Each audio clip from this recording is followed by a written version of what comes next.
안녕하세요. 말씀을 새기다 오늘은 전도서 9장을 함께 보도록 하겠습니다.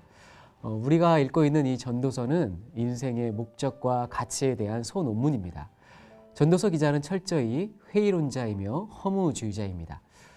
전도서는 기존의 다른 성경처럼 율법이나 믿음의 조상들의 가르침을 기초로 하지 않습니다.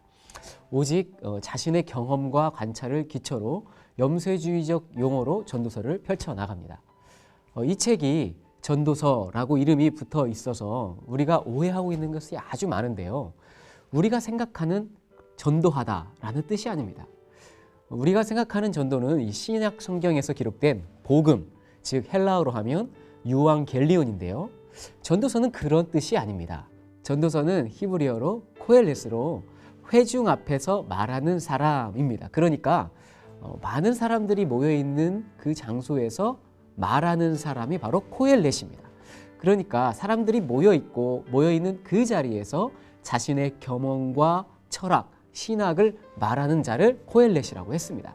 그래서 루터는 이것을 설교자로 번역했습니다.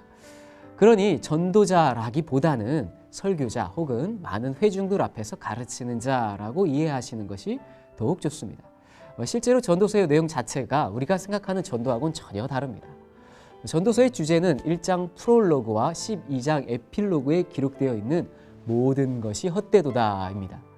첫 장과 마지막 장의 결론을 배치하고 주제를 배치하고 그 이유를 전도서 1장 12절부터 12장 3절까지 허무주의적으로 기술하고 있습니다. 전도서는 아주 독특한 문학적 구조를 가지고 있는데요. 코엘렛, 즉 설교자는 1인칭으로 1장 12절부터 12장 8절까지 자신의 철학적 탐구에 대해서 말합니다. 그리고 1장 1절부터 11절 프롤로그와 12장 8절부터 14절 에필로그는 코엘렛을 3인칭으로 표현하여 그가 누구인지 또 그가 한 말이 무엇인지에 대해서 알려줍니다. 이는 마치 모든 것이 헛되도다라는 주제가 전도서의 본문을 앞과 뒤에서 감싸고 있는 구조입니다.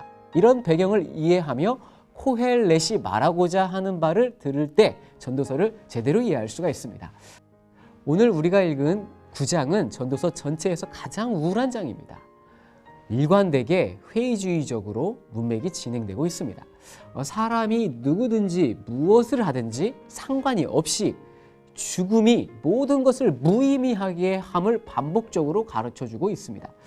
그렇기에 그날의 즐거움을 반드시 누려라 라고 9장에서는 말씀하고 있습니다. 그러니 9장은 일관되게 죽음 앞에 아무것도 아님을, 그리고 그 어떤 자도 죽음을 벗어날 수 없음을 허무주의적으로 피력하고 있습니다. 이는 전도서 전체에 나타나는 기조인데요. 전도서 8장 14절에서 9장 1절이 하나의 단락으로 부조리하고 이해할 수 없는 해 아래의 세상을 언급하며 세상에서 희락을 누리며 사는 것이 최고의 가치임을 가르쳐줍니다. 왜 현재의 삶, 오늘의 삶에서 희락을 누리고 살아야 하는지 2절부터 12절까지 그 근거를 말하고 있는데요. 그 구절이 바로 그 모든 것이 일반이라 라는 구절입니다. 2절에서 그 모든 것이 일반이라, 그리고 2절 말미에 또 맹세하는 자와 맹세하기를 무서워하는 자가 일반이로다. 또 3절에서 모든 사람의 결국은 일반이라, 즉 죽음의 보편성과 부조리하고 불안정한 인생의 모습을 제시하고 있습니다. 그 예로 5가지 모습을 대조한 것입니다. 더 놀라운 것은 의인, 선한 자, 제사 드리는 자, 선인, 맹세하는 자 모두 아름다운 인생을 산 자들임에도 불구하고 죽음 앞에서는 아무것도 아님을 가르쳐주고 있습니다. 3절 말씀에 보면 이런 말씀이 있습니다. 인생의 마음에는 악이 가득하여 그들의 평생에 미친 마음을 품고 있다가 후에는 죽은 자들에게로 돌아가는 것이라. 그렇기에 코엘렛은 우리에게 이렇게 강력하게 외칩니다. 7절부터 9절입니다. 결론은 이것입니다. 현재의 삶을 즐거운 마음으로 살아라 입니다. 자, 근데 이를 단순히 삶을 지켜라, 삶을 즐겨야 한다라는 쾌락주의적 태도로 읽으면 안 됩니다. 코엘렛은 하나님과의 관계 가운데 삶을 즐거운 마음으로 살 것을 말하고 있습니다. 말씀을 보니까 너는 가서 기쁨으로 내 음식물을 먹고 즐거운 마음으로 내 포도주를 마실지어다. 이는 하나님이 내가 하는 일들을 벌써 기쁘게 받으셨음이니라 라고 말씀하고 있습니다. 죽음 앞에 그 어떤 것도 의미가 없지만 지금의 삶을 어떻게 살아야 하는지 세 개의 명령형을 사용하여 가르쳐 줍니다. 너는 가서, 레크, 너는 가라, 먹고, 에콜, 먹어라, 마실지어다, 우샤트에, 마셔라. 어떻게 해요? 즐거운, 토부, 즐거운 마음으로 5번이나 쓰였습니다. 이는 왜냐하면 하나님이 내가 하는 일들을 앞에 즐거운 삶, 그러니까 먹고 마셔라 하는 그 삶을 기쁘게 받으셨다는 겁니다. 하나님이 주신 해 아래의 삶을 즐겁게 사는 것을 보시고 하나님이 기쁘게 받으셨다라고 말씀하고 있습니다. 여기서 기쁘게 여기셨다는 것은 우리의 삶이 항상 기뻐하는 삶, 무엇을 먹든지 감사함으로 대하는 삶을 기뻐하셨다는 뜻입니다. 코엘렛은 여기서 그치지 않습니다. 8절입니다. 내 의복을 항상 희게 하며 내 머리에 향기름을 그치지 아니하도록 할지니라. 의복을 희게 한다는 것은 축제 복장 아니겠습니까? 머리에 향기름을 바른다는 것. 이 당시에는 올리브 기름으로 머릿결을 유지했는데요. 또 머리에 피부와 머리를 뜨거운 햇빛으로부터 보호했는데요. 의복을 깨끗하게 하고 축제를 즐기고 머리를 단정하게 하고 아름답게 하며 항상 기쁨과 감사의 삶을 살 것을 권면합니다. 삶의 자리에서 기쁨으로 살고 감사함으로 먹고 마시며 깨끗한 옷을 입고 머리를 단정하게 하여 사는 것과 더불어서 9절은 더욱 강력한 메시지를 우리에게 전해주고 있습니다. 9절입니다.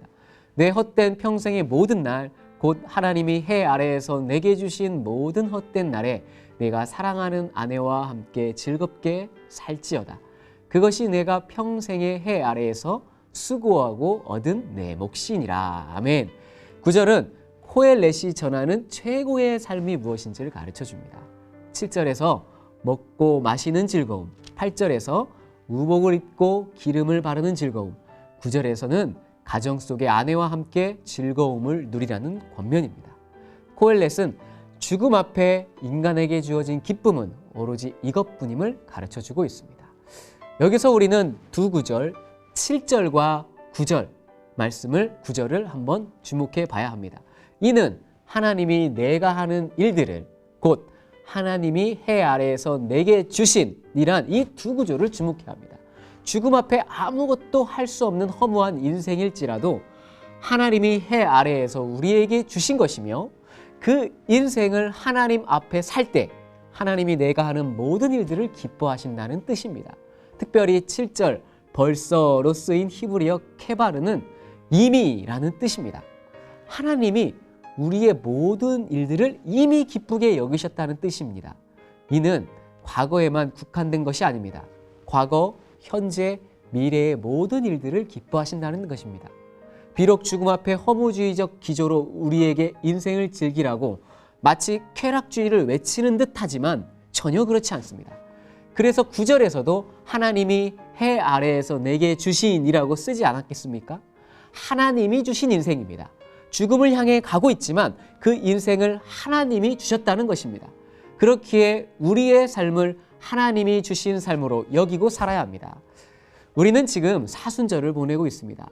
지금 오늘의 인생, 현재의 삶에서 하나님이 가장 기뻐하시는 삶이 무엇이겠습니까? 고헬렛은 9장에서 가장 강력하게 죽음 때문에 모든 것이 허무하다고 소리치는데 그 죽음을 깨트리고 이기신 분이 누구입니까? 바로 십자가에서 우리를 위해 죽으신 예수 그리스도이십니다. 그러니 이 사순절 하나님 앞에서 우리의 허무한 인생을 내려놓고 십자가의 예수님을 바라보며 오늘 하루의 삶을 살아간다면 케바르, 하나님이 이미 기뻐하시는 삶이 되는 것입니다. 그러니 오늘 이 하루를 죽음을 깨트리고 승리하신 예수님을 바라보시면서 하나님이 기뻐하시는 신앙인의 삶을 살기를 간절히 바랍니다. 기도하겠습니다.